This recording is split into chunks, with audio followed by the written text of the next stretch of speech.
I'm going to show you an opening you can play against d4 that's easy to learn, that's very solid, reputable, that I used to play for many years with great success, and I didn't even know the theory. All I knew was a couple of key principles and ideas, and I had a lot of fun, and I did very, very well against d4. The opening is called the Nimzo Indian Defense, and today we're going to look at a game that was played by Aaron Nimzovich. He was actually the pioneer. He was the creator of this opening. He was the first person to play it regularly. And ever since then, about 100, maybe over 100 years ago, top players have played it. Okay, pretty much every world champion at some point has played the Nimzo Indian Defense. Not only am I going to teach you the basics of the opening, but more importantly, we're going to look at an entire game so you can see how the plans and ideas going into the middle game and even kind of into the end game, how they work out, okay, and what you need to pay attention to, okay?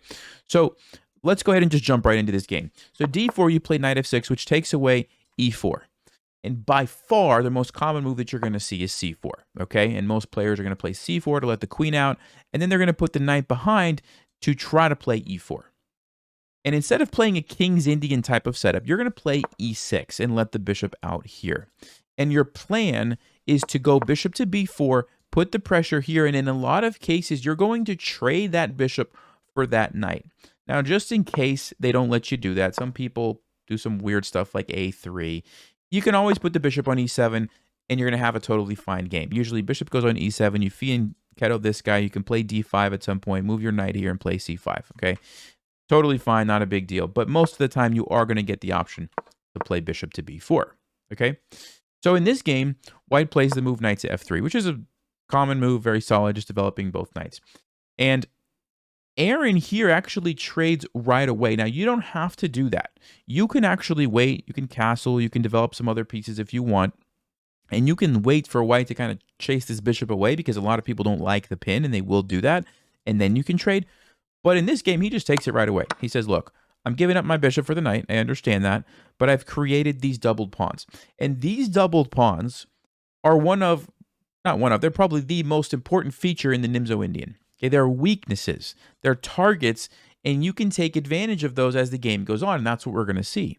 Okay, so the first thing that he does is plays the move d6. And this is a good strategy. When you give up one of your bishops, if you put your pawns on that same color, it can hinder the opponent's bishop on the same color, and then it also makes your other bishop more effective. Okay, so that's what he's going to be doing over the next couple of moves. Queen to c2 and queen to e7. And he's actually threatening to play the move e5. Again, putting the pawns on the dark squares, letting this guy out, and making this bishop not have as many options. Okay, so white plays a nice move here, bishop to a3. And notice that it stops e5, because if you play e5 now, white simply takes, and you can't recapture because of the pin.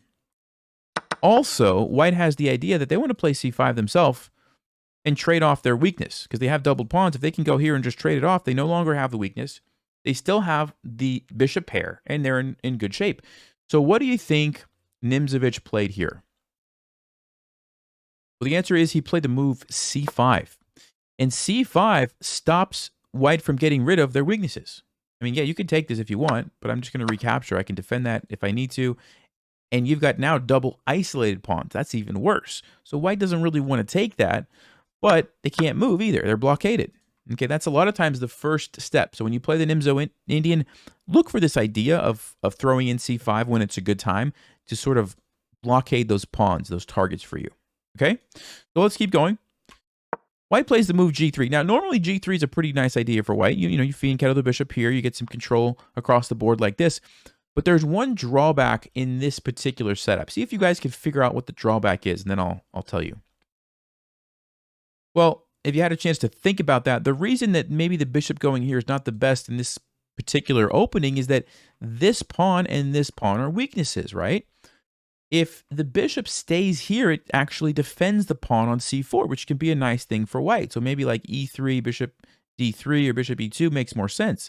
When the bishop leaves, you have to be careful. Okay, and we're going to see that as the game goes on. All right, so let's keep going. b6. He wants to counter what the bishop is doing here.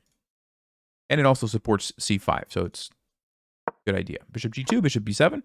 Both players castle to get kings out of the center. And here, white plays the move knight to h4. Now, this brings me to another important moment in the Nimzo Indian. So the Nimzo Indian Because you trade that bishop for that knight on c3, a lot of the times you have more control over e4 than white does. Okay, because you've eliminated, you've taken your dark squared bishop, gotten rid of the knight, but you still have your other bishop and your knight, and so you have, two pieces like we see here. And if black is able to jump a knight in there, for example, you jump a knight in, or even a bishop, this is pretty annoying, right? You could even play f5 to support it even more. Maybe you can attack if you want over here, and you just have nice control over the center, right? That's a good idea to keep in mind. If your opponent lets you do that, usually you should do that. So white says, no, I'm going to play here. So now my bishop is playing a role. I'm going to try to trade these guys off and then play e4 myself. I don't want to let black do that. Okay, that's what's going on. The problem is the knight is on the edge of the board. Not the best square for the knight. A better move would have been knight to d2, because knight to d2 kind of does the same thing. You're going to trade off, but you now get even more support on e4, and a big bonus for white is you control c4, so you kind of get an extra defender there, which might come in handy. So white really should have played knight to d2 instead of knight to h4. Okay, but back to the game, they play knight to h4. So black takes, and then again, white kind of makes a series of questionable moves, starting with this one. Okay, and now at least if they take with the knight, okay, you can maybe still try to play e4, relocate your knight to e3, and again, you get some support on that c4 pawn. That would at least make sense of like why you might go here. But what this person played instead was king takes g2. And it's like, okay, so you moved it here, but you didn't even recapture. Like, what is the knight doing on h4? It just really doesn't make sense. It really doesn't make sense. So Nimzo says, okay, queen to b7 check. I'm going to just take advantage of that diagonal and also the e4 square. Notice, he's again controlling this so that white can't play e4. You just lose a pawn, right? There's two attackers, only one defender. You just lose a pawn. So white goes back, and I would like to ask you a question. If they played f3, what move should jump out in your mind? Well, the move that should jump out at you should be the move g5, because the knight has trapped itself. Okay, this is another reason why knights on the edge of the board are bad. And it looks like you're just losing a piece. Now, I say it just looks like you're losing a piece because actually Stockfish finds some crazy thing here. And I want to show you because this is really interesting. The move is queen to d2. And the point is that if you take now, the queen's going to jump in with a fork. And now actually white is winning because they get a piece back and your king is exposed. But what you can do instead is play the move h6 to just defend and take that away, and the knight is still trapped.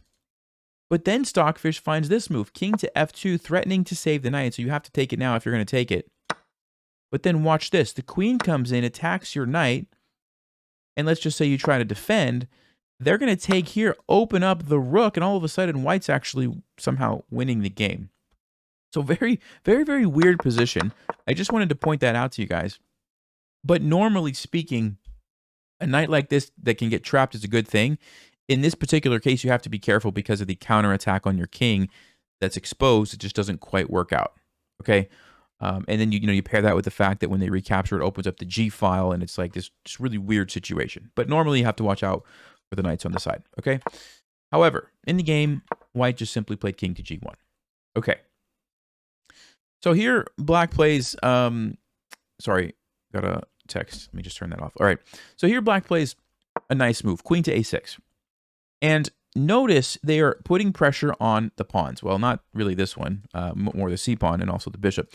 But this is a critical idea in the Nimzo Indian. Okay, when you're going to have these pawns sitting here, at some point in the game, you need to attack them and go after those weaknesses. This is one way to do it, using your queen. Sometimes it's a bishop that goes there. Sometimes it's a knight that jumps around and attacks. Sometimes you could even put a rook here and think about trading and attacking with the rook. There's lots of ways to do it, but that's what you want to identify and look for. Okay, so that's what he's doing here. So queen to b3 defends both of the threats. And then we see knight to c6. Okay, continuing to develop, and again, getting ready to probably jump over here and fork these guys. So, oh, and by the way, there's also just the immediate attack on the pawn. Right, you're just going to take a pawn there. So white decides to defend that. And now we see knight to a5, like I mentioned. Okay, so very common idea. In the Nimzo, you jump the knight over to a5. You put the pressure on the c4 pawn. And white, imagine if they had kept the bishop on the board and it was sitting on here, or maybe the knight was on d2 instead. Like, maybe white could hold on somehow. But in this case, it's just starting to fall apart for them. Okay, so queen to b5. And what white is trying to do is say, look, I'm attacking your queen. And if you leave, well, then I've just dealt with the threat, and now the game goes on, but you don't have a way to attack this anymore right now, and I'm pretty happy. So black makes an interesting decision, and usually, when you have double pawns, you don't want to let the opponent trade them off. But in this particular case, black makes an exception. Why? Because even though the pawns are traded and there's no longer doubled pawns, the c4 square is still a critical weakness. And black is able to jump the knight in, attacks the bishop, forces it to go back to where it starts from. Okay, there's no other squares available, right? And you get this position. So yes, white doesn't have the double pawns anymore, but what does black have in return? Well, number one, I already talked about it. The bishop is now on the home square where it started. That's not good. Okay, the rooks are disconnected, can't really do a lot. This knight is kind of in an outpost where no pawns can chase it away. The bishop's on the wrong color to chase it away. And it's defending some key things here. These squares are very important, which you can see this one right away. This one also might be important in the future. And it's controlling a bunch of squares in the center. It's just a very, very powerful piece compared to the bishop. Okay? So definitely worth it for black to do that, even though they lost the double pawns. And this is important when you're playing chess. Sometimes you have to trade one weakness for another weakness, and that's totally fine. Okay, don't get so caught up in like, oh, it's double pawns, I can't let him fix that. Maybe you can if you can trade it for something else. All right, let's keep going. So bishop c1, so we know black's position is good, but how do you take advantage of this? If you're playing against black, what would you play here? You got a chance to look at that. The move is a6. And there might be some other moves that were good too, but this is a really nice move for two reasons. Number one, white doesn't have the option to avoid the pawn trade. Okay, if you try to like do this to just leave things the way they are, it doesn't work because of the tactic. And your rook is hanging. What that means is it's guaranteeing a trade of pawns, which is what happened, takes, which is really good for black. Why? Because now this guy is another target, okay? And it's very clear plan for black. You're going to double up the rooks. White's going to have a hard time defending that. And this is not really a weakness for black because it's a super powerful knight. Notice how it's just defending everything, right? What is white going to attack? I don't even know. So that's why a6 was such a great move, okay? So white trades here. Black recaptures. And finally, white says, you know what? My knight on h4 needs to come into the game. It's in the wrong spot. Let me bring it back over. The problem is it's a little bit too slow at this point. If he plays knight to g2, and here black plays knight to d5. Now, I want you to just take a moment and look at the position carefully. You've got this knight compared to this knight. Look at the difference. This guy's like way off to the side, not really doing much. This guy's smack dab in the center. It's defended. It's putting pressure on the pawn. It's controlling all of these nice squares. You can jump wherever you want to go. Really, really nice. Let's compare this bishop to this knight. The knight's actually dominating the bishop. Like the bishop can't really move to too many squares because of the knight, which is not something that you normally see. Usually it's the other way around, where a bishop will dominate the knight, where the bishop controls all the squares the knight wants to go. But in this case, it's flipped, which is amazing, right? The knight can't really be chased away. This is super powerful knight, okay? Look at the rooks. This rook is just stuck defending a pawn. This rook is very nice, getting ready to be part of a battery lining up here. All of black's pieces are just doing so much, right? And believe it or not, the game ends. The game ends in 2 moves. In 2 moves, the game is over. That is how strong black's position is. White plays rook to d3 to defend the pawn.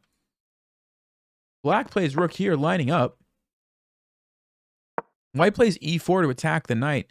And black plays a move here that forces the opponent, well, it doesn't force them, but it causes the opponent to resign.